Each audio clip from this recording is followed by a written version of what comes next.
As meditators, we can oftentimes find ourselves in a really frustrating conundrum, which is that we need a strong intention in order to practice.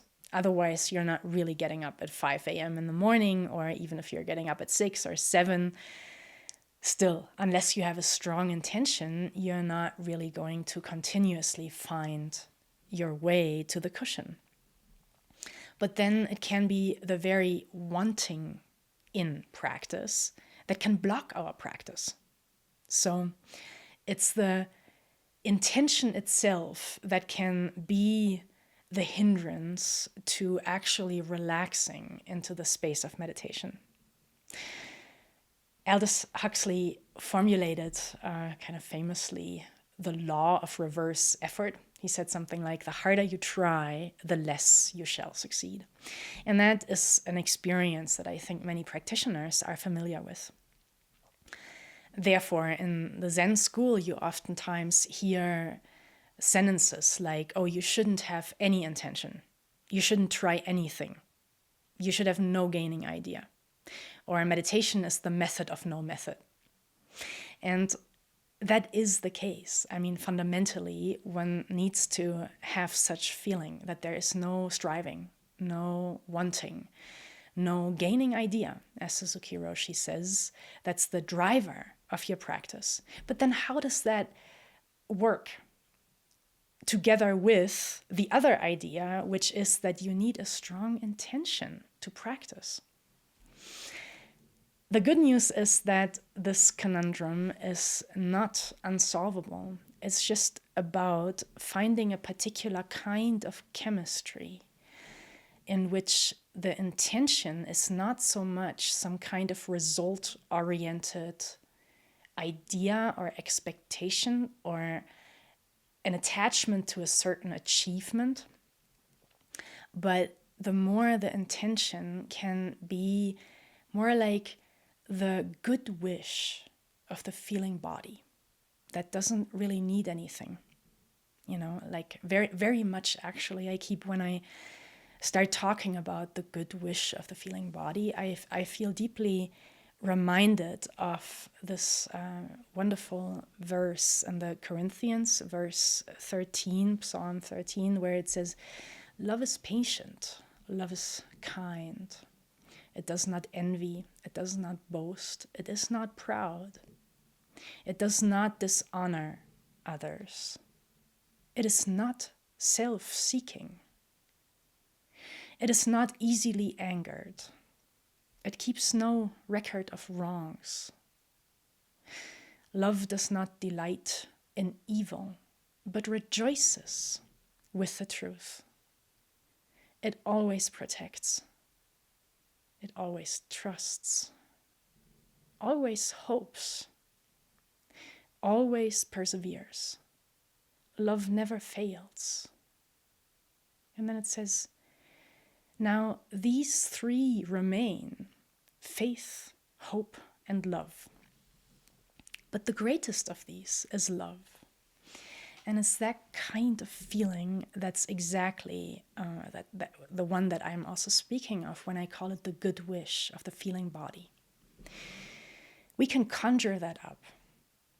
Sometimes it comes spontaneously when we see another person, especially a beloved one. We see them suffer, see them cry, and it makes us cry. So oftentimes when it comes to a beloved person, the suffering of that beloved other can be much harder to carry than one's own suffering. Or when a beloved person is happy, we're happy with them. So that it's that kind of spontaneous feeling that I'm speaking of here. And what I'll invite you to do in order to conjure up what I'm calling the good wish of the feeling body as a fundamental intention for practice, which is not the same as a gaining idea or an attachment to some kind of achievement. You can conjure up the good wish of the feeling body if you just close your eyes, you take a breath, you open your mind, meaning you release any focus you may be holding, any thoughts you may be thinking of. And you just bring your attention into the presence of your feeling body. Just your feeling body here within heaven and earth. That's the medium of the feeling body. And now you can just wait to see if you can feel the presence of, say, a good wish for yourself. Just wishing well for yourself. And waiting to allow for that feeling to arise. You're not creating it. You're not making it. Now that would again be effort. You're not doing anything. You're listening in. You're opening yourself and you're ready to receive. If your feeling body is merciful enough to show your consciousness the presence of such a good wish. First for yourself. Then I always say for your life, which is a little different than the self. A good wish for this life. A good wish for all life, for life in general. And then the sense of a good wish for all existence. And you take some time to actually allow for such a good wish to arise in the experience of your feeling body. And when it does, then you bring attention into it. You can nurture the good wish with attention. And that's how such a good wish grows its presence. The kind of good wish I'm speaking of here will be connected to a quality in the heart, maybe a kind of warmth or radiance in the heart area.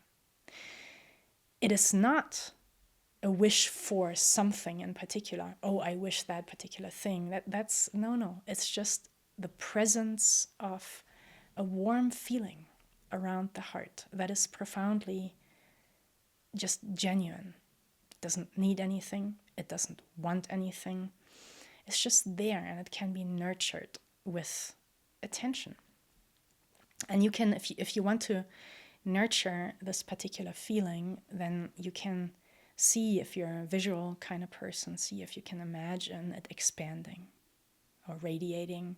If you're more kinesthetic, maybe the warmth of it can travel through space, and you can see if you can allow for it to radiate in all, we say in Buddhism, 10 directions, and that includes 8 directions all around, and then also up and down, so you're kind of creating a sphere, emanating from your heart, a sphere of a good wish.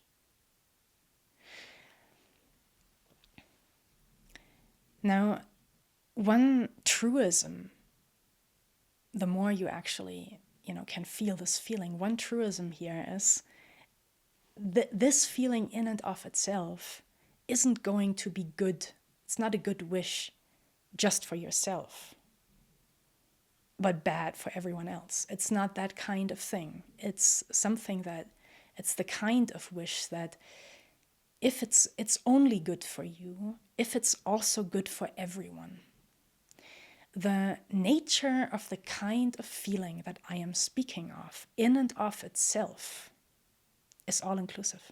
It does not abandon beings.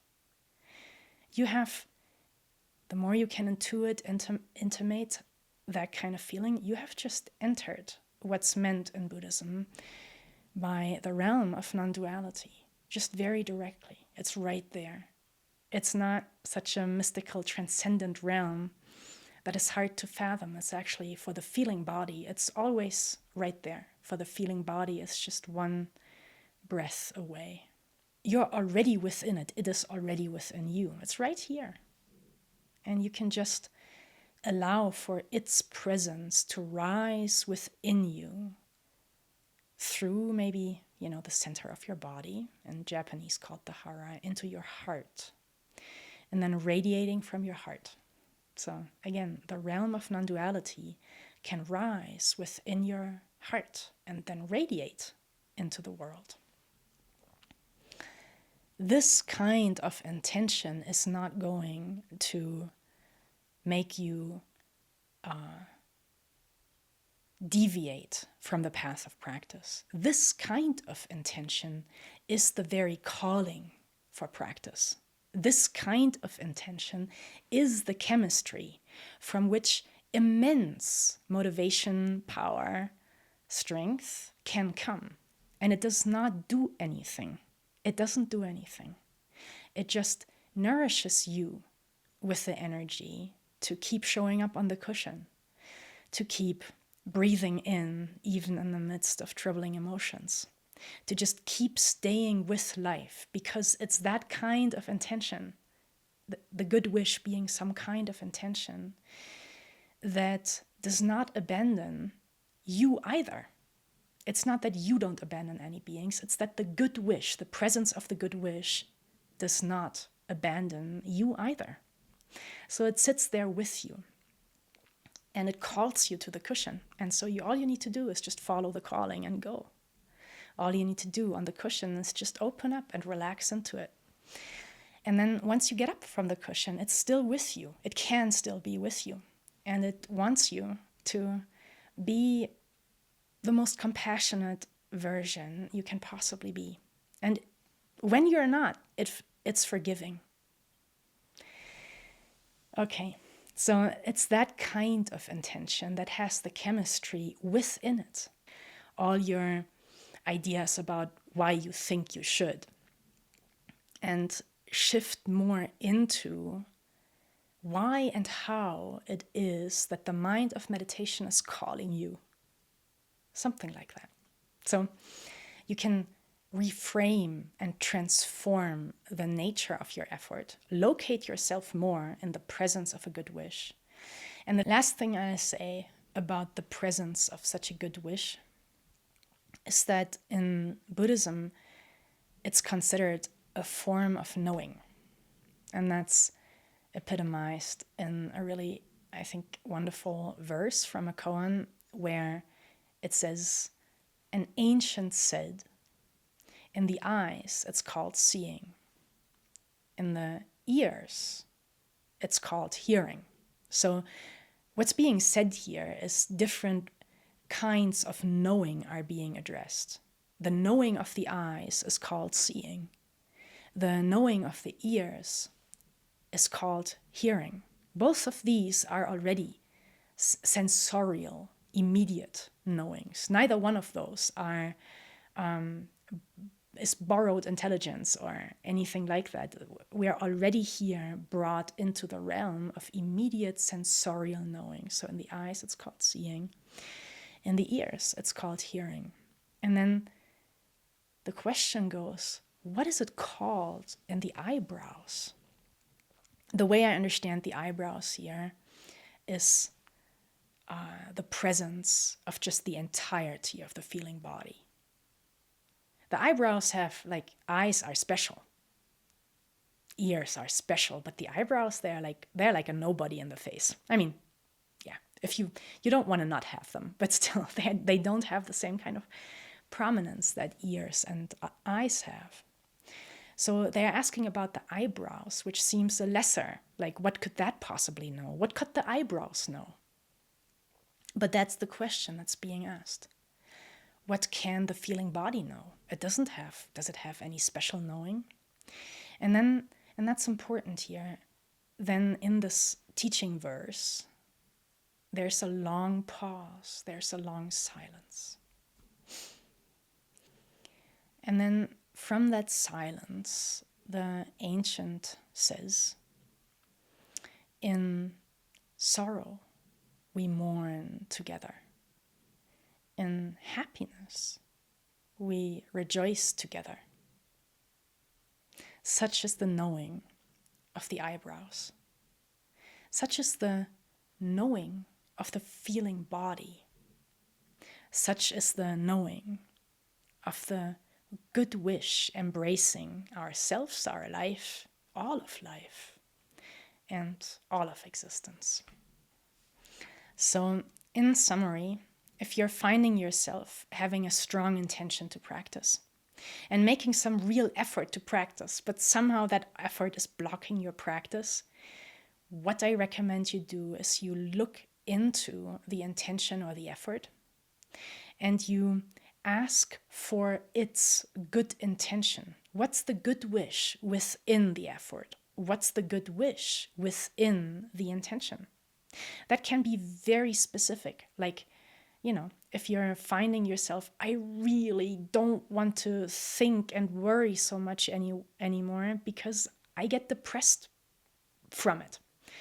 So here you have an intention, I don't want to think anymore. Again, if you try to then not think, you'll think more. That's Huxley's law of reverse effort. If you try to not think, you'll think more. But if you look into the good wish within the intention not to think, then you'll see, I don't want to suffer. I wish for myself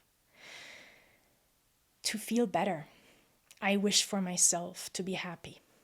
And there we go. Here's your good wish. Now that good wish is not going to block your practice. That good wish is not going to lead to more thinking. That good wish is not going to judge you when you do end up thinking again for another 15 minutes before you notice and can return once again to the good wish for yourself, for your life, for life in general, for all life, and for all existence.